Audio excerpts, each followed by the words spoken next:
Hi everyone and welcome to Studio Legal. In this video, we are going to discuss about meaning, procedure and disputes regarding rectification deed.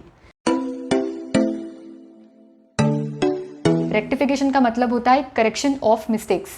अगर किसी भी legal document में किसी भी तरीके की mistake है या एरर है तो उसे रेक्टिफाई किया जा सकता है, सुधारा जा सकता है through rectification deed.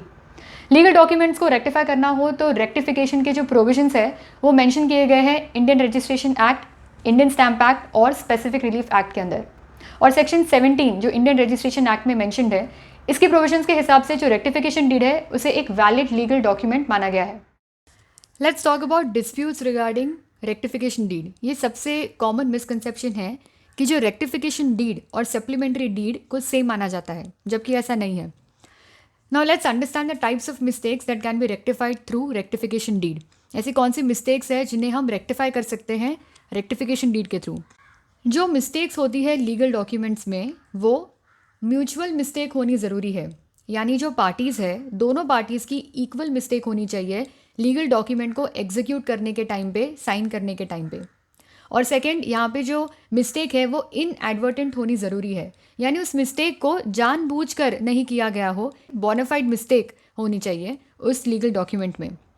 For example, यहाँ पे कोई न्यूमेरिक एरर हुआ है, प्रॉपर्टी की डिटेल के अंदर जो डिस्क्रिप्शन है प्रॉपर्टी का, एरिया या डायमेंशन, उसमें कोई न्यूमेरिक एरर है, या जो प्रॉपर्टी डॉक्यूमेंट है उसमें जो पार्टीज़ है उनमें जो नेम्स या एड्रेसेस है उसमें कोई टाइपोग्राफिकल एरर है, यानी कोई स्पेलिंग एरर है, कोई फैक्चुअल एरर है लोकेशन या सर्वे नंबर को लेके प्रॉपर्टी का. ऐसा हो सकता है कि जो रेवेन्यू रिकॉर्ड्स है या प्रायर टाइटल डीड्स है उसमें कोई फैक्चुअल एरर हो. तो इन सारे एरर्स को रेक्टिफाई किया जा सकता है through rectification deed. Now let's look at some technical points. Rectification deed की वजह से किसी भी लीगल डॉक्यूमेंट जो ओरिजिनल लीगल डॉक्यूमेंट है जिसमें मिस्टेक हुई है उसका जो बेस नेचर है वो चेंज नहीं होना चाहिए. Let's take an example. यहाँ पे एक रेसिडेंशियल प्रीमाइसेस को सेल किया जा रहा है और सेल्स डीड एग्जीक्यूट होती है सेलर और बायर के बीच में, लेकिन जो प्रॉपर्टी की डिटेल है वो इनकरेक्टली मैंशनड है सेल्स डीड के अंदर. यानी यहाँ पे जो प्रीमाइसेस नंबर है I1 की जगह I11 मेंशन कर दिया गया है, यानी यहाँ पे जो सेल्स डीड है वो इनकरेक्टली बनी है.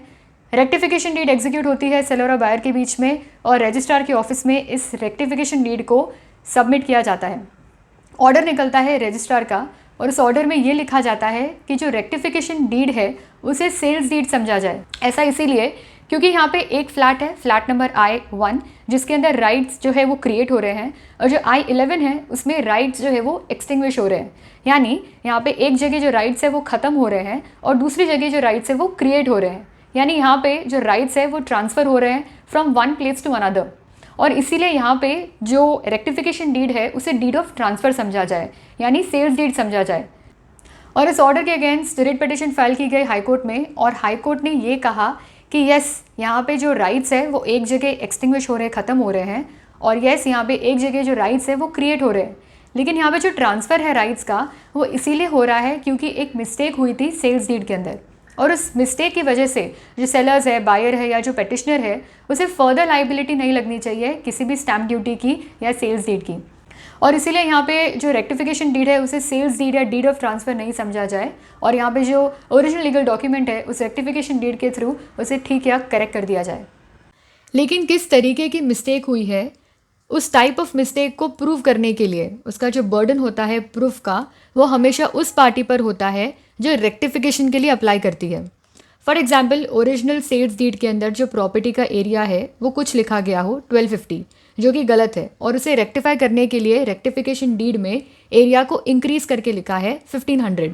तो इस केस के अंदर जो एडिशनल एरिया है उतने एडिशनल एरिया पर स्टैम्प ड्यूटी पे करनी होगी पार्टीज़ को, क्योंकि गवर्नमेंट ये कहती है कि अगर आप रेक्टिफिकेशन डीड एग्जीक्यूट कर रहे हो तो उसमें किसी भी तरीके का रेवेन्यू लॉस नहीं होना चाहिए गवर्नमेंट को.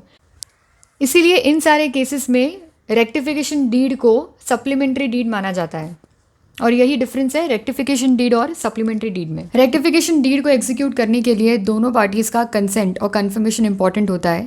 इन केस दोनों पार्टीज़ अग्रीमेंट में नहीं है, कंसेंसस में नहीं है, तो रेक्टिफिकेशन डीड के डिस्प्यूट को लेके अप्रोप्रिएट कोर्ट ऑफ लॉ में सूट फाइल किया जा सकता है और फिर कोर्ट के डिस्क्रिप्शन पे, कोर्ट के डिसीजन पर जो ओरिजिनल लीगल डॉक्यूमेंट है उसे रेक्टिफाई किया जा सकता है. सूट फाइल करने के जो प्रोविजंस है वो दिए गए हैं सेक्शन 26 स्पेसिफिक रिलीफ एक्ट के अंदर. Now let's talk about limitation period. Limitation यानी आप कब तक उस लीगल डॉक्यूमेंट को रेक्टिफाई कर सकते हो। Let's take an example. 2008 में एक सेल्स डीड एग्जीक्यूट हुई थी और 2015 में पता चला कि जो सेल डीड का जो प्रॉपर्टी डिटेल है वो इनकरेक्टली मैंशनड है।